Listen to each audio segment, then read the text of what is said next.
దివ్యవాణి TV ప్రేక్షకులందరికీ శుభోదయం. యేసుక్రీస్తు పరిశుద్ధ నామంలో ప్రియులారా, మీ అందరికీ స్వాగతం, సుస్వాగతం.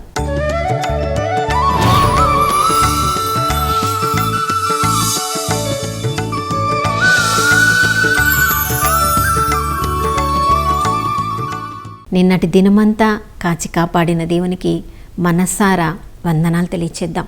ప్రియులారా, ఈ ఉదయకాలంలో కూడా నమ్మదగిన దేవుడు, విశ్వసనీయుడు, తను వాగ్దానం ఇచ్చినట్లుగా మనందరిపై నూతనంగా తన ప్రేమను, కరుణను కుమ్మరించి ఉన్నారు.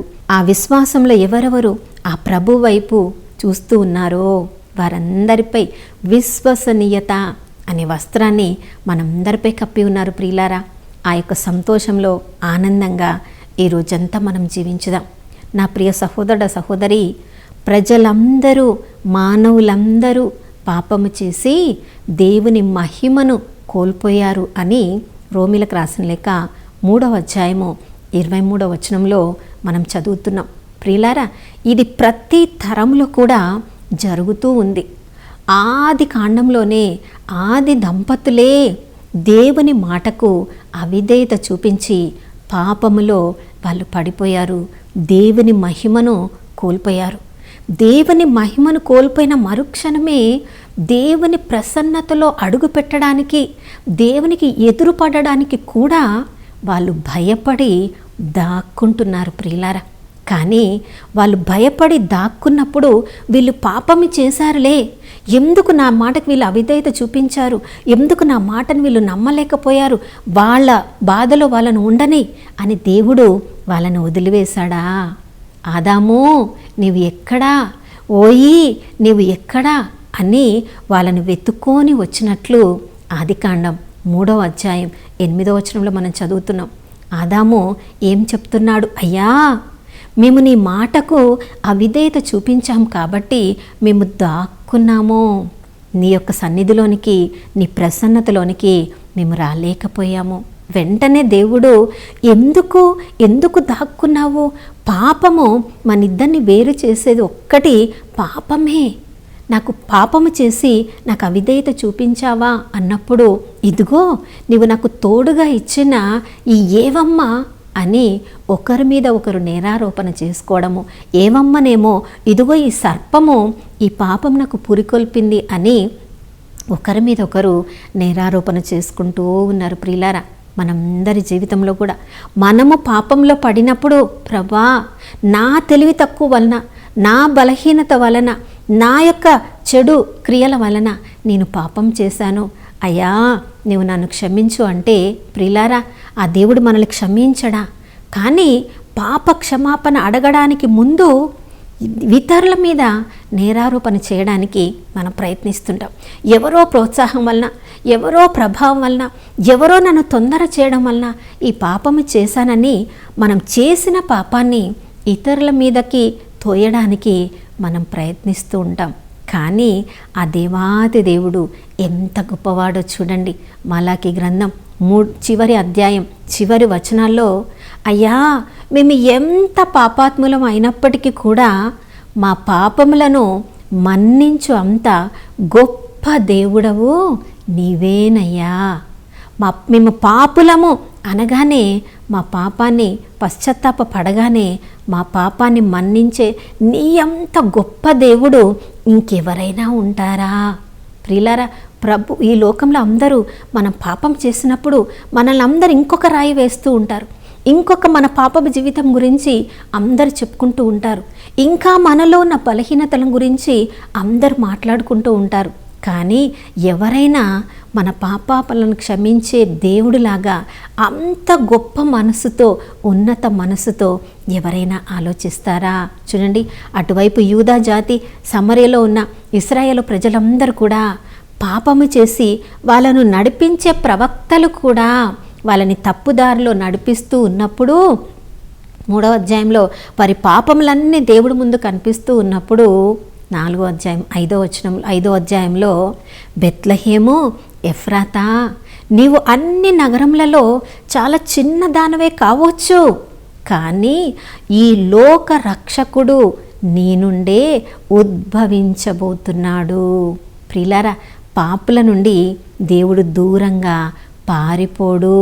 కానీ ఆ పాపులు పశ్చాత్తాపపడిన మరుక్షణమే వారిని ఎలా ఉన్నత స్థితిలోనికి తీసుకొని రావాలి అని ఆలోచిస్తాడు. అంతేకాదు, మనల్ని మనము రక్షించుకోలేము కాబట్టి మన పాపము వలన దేవునితో మనకి త్రెంచబడిన ఆ సంబంధాన్ని తిరిగి పునరుద్ధరించడానికి, చూడండి ప్రియులారా, ఇది మాలాకీ గ్రంథ ప్రవచనంలో ఆ కాలంలో జరిగింది కాదు. ఆది దంపతులు పాపము చేసిన ఆ కాలంలోనే 3వ అధ్యాయం 15వ వచనంలో ప్రభు చెప్తున్నాడు, ఏ స్త్రీ వల్లైతే ఈ లోకంలోనికి పాపం వచ్చిందో అలాంటి స్త్రీ కుమారుడి ద్వారానే ఆయన రక్షకుడిగా ఈ లోకంలో అవతరించి ఆయన చెల్లించే వెల ద్వారా ఆయన రక్తాన్ని ఎప్పుడెప్పుడు పరలోకపు తండ్రికి చూపిస్తాడో ఆ పరిశుద్ధ రక్తము వెలగా చెల్లించబడింది కాబట్టి దేవునితో తిరిగి సంబంధాన్ని పునరుద్ధరించే గొప్ప దేవుడు, పాపాలను మన్నించే నీలాంటి ఇంత గొప్ప దేవుడు ఇంకెవరైనా ఉన్నారా అయ్యా అని మాలాకీ ప్రవక్త ద్వారా దేవుడు మనందరితో, మనల్ని దేవుడితో మాట్లాడే ఉన్నత స్థితిలోనికి దేవుడు లేపుతున్నాడు. ప్రియులారా, పాపం చేసినప్పుడు దేవుని నుంచి దూరంగా వెళ్ళడం కాదు, కానీ పశ్చాత్తాప పడినప్పుడు దేవుడు వెంటనే మనల్ని ఆదుకుంటారు. తప్పిపోయిన కుమారుడు తన యొక్క ఈ లోక ఆశల్లో మునిగి ఉన్నంత వరకు కూడా పరలోకపు తండ్రి ఎదురు చూస్తూ ఉన్నాడు. కానీ తన పాపపు స్థితిని తెలుసుకొని తన తండ్రి దగ్గరికి వెళ్తాను, కుమారుడిగా కాదు ఒక సేవకుడిగా నేను వెళ్తాను అని తనను తాను తగ్గించుకొని తన పాపాన్ని ఒప్పుకోవడానికి వెళ్ళినప్పుడు ఆ తండ్రి చూపించిన ప్రేమ చూడండి. వెంటనే పండుగను అక్కడ ఆ ఉత్సవంగా జరుపుకోవడానికి అన్ని ఏర్పాట్లు అక్కడ చేస్తున్నాడు. పట్టు వస్త్రాలు ధరింప చేస్తున్నాడు. ఆ కుమారునికి చెప్పులు జోడు, నా కుమారుడు అని లోకం తెలుసుకోవాలి, అతడు బానిస కాదు అని చెప్పుల జోడు అతనికి ధరింప చేస్తున్నాడు. నా కుమారుడు, నా అంగుళీకము అని అంగుళీకాన్ని అతడికి ధరింప చేస్తున్నాడు. యేసయ్య పరిశుద్ధ రక్తమే మనకి అంగుళీకంగా పరలోకపు తండ్రి అనుగ్రహించాడు. ఎప్పుడెప్పుడైతే విశ్వాసంతో యేసు ప్రభు నా కొరకు గొర్రెపిల్లగా ఈ లోకంలో ప్రాయశ్చిత్తంగా బలిగా అర్పించబడ్డాడని, నా కొరకే ఎఫ్రతా చిన్న గ్రామంలో నా కొరకు ఆయన జన్మించాడు అని, రాబోతున్నాడని ఆ ప్రభువు మీద మనపై ఉన్న ఆ ప్రభు ప్రేమను మనం గుర్తు చేసుకున్నప్పుడెల్లా ప్రియులారా, మనల్ని చూసి ఆ దేవుడు కూడా ఆనందిస్తాడంట, గంతులు వేస్తాడంట, ఉత్సవము చేసుకుంటాడంట. ఆ ప్రభు ప్రేమ మన మీద అంత గొప్పగా ఉంది. మనల్ని అంతగా ప్రేమించే ఆ దేవునిలో మనల్ని మనము ప్రతిరోజు చూసుకుంటే ఏ పాపము, ఏ దోషము, ఏ శాపము కూడా దేవుని ప్రేమ నుంచి మనల్ని దూరము చెయ్యలేదు ప్రియులారా. ప్రతిసారి పాపం చేసినప్పుడు ఆ దేవునిలో మన రక్షణను మరొకసారి నూతనీకరించుకున్నట ద్వారా ఆ పరిశుద్ధ వస్త్రాన్ని ఆ దేవుడు మన మీద కప్పుతాడు. అందుకనే దావీదు రాజులాగా 51వ కీర్తనలో, అయ్యా తల్లి గర్భంలో పడినప్పటి నుంచి నేను పాపాత్ముడనే, అన్ని పాపములు నా మదిలో మెదులుతూ ఉన్నాయి, కానీ ఈ కల్మషమైన నాలో నీ బండ హృదయాన్ని తీసివేసి నిర్మల హృదయాన్ని నాలో సృజించయ్యా అని ప్రతిరోజు మనం ప్రార్థన చేయాలి. నీ సన్నిధి నుంచి నన్ను గెంటివేయక ప్రభా, నీలో ఆనందించే ఆ పరిశుద్ధ ఆత్మ ఆనందాన్ని, రక్షణ ఆనందాన్ని మరొకసారి నాకు అనుగ్రహించయ్యా అని ఆ దేవుని ప్రేమలో ప్రతిరోజు మనము ప్రార్థన చేసుకోవాలి. అప్పుడు సర్వశక్తిమంతుని రెక్కల నీడలో ఉన్నవాడు, మహోన్నతుని నీడలో ఉన్నవాడు ఏ పాపము కూడా దేవుని ప్రేమ నుంచి నన్ను దూరము చెయ్యలేదు, ఆ ప్రభువే నన్ను కాచుకుంటాడని ధైర్యంతో ప్రతిరోజు ముందుకు సాగిపోతాడు. అలాంటి ధైర్యాన్ని మనందరికీ అనుగ్రహించమని ప్రార్థించుకుందాం. నాతో కలిసి ప్రార్థించండి. పరిశుద్ధుడైన దేవానికి స్తోత్రములు తండ్రి. అయ్యా, మేము పాపంలో శాపంలో ఉన్నప్పుడు మమ్మల్ని వదిలివేసే దేవుడవు నీవు కాదయ్యా. మా పాపములకు పశ్చాత్తాప హృదయాన్ని మాలో రగిలించి మా పాపములను మన్నించే నీ అంత గొప్ప దేవుడు, నిన్ను పోలిన దేవుడు ఇక ఎవరైనా ఉన్నారా ప్రభా? అయ్యా, పాపులను వెదకి రక్షించడానికే నేను ఈ లోకంలోనికి వచ్చాను. అనారోగ్యవంతులకే వైద్యుడు కావాలి కానీ ఆరోగ్యవంతులకు కాదు కదా అన్నావు ప్రభా, నీకు స్తోత్రం. ఎప్పుడెప్పుడు మేము పాపంలో ఉండి నీ వైపు పశ్చాత్తాప హృదయంతో చూస్తున్నామో అయ్యా, నీ పరిశుద్ధ వస్త్రాన్ని మా మీద కప్పుతున్నావు, నీకు స్తోత్రం. నువ్వెంత పరిపూర్ణుడవో మమ్మల్ని అంత పరిపూర్ణంగా మార్చండి. నువ్వెంత పరిశుద్ధుడవో మేము కూడా పరిశుద్ధ జీవితాన్ని జీవించే ఆ నిర్మల హృదయాన్ని మాకు దయచేయండి ప్రభా.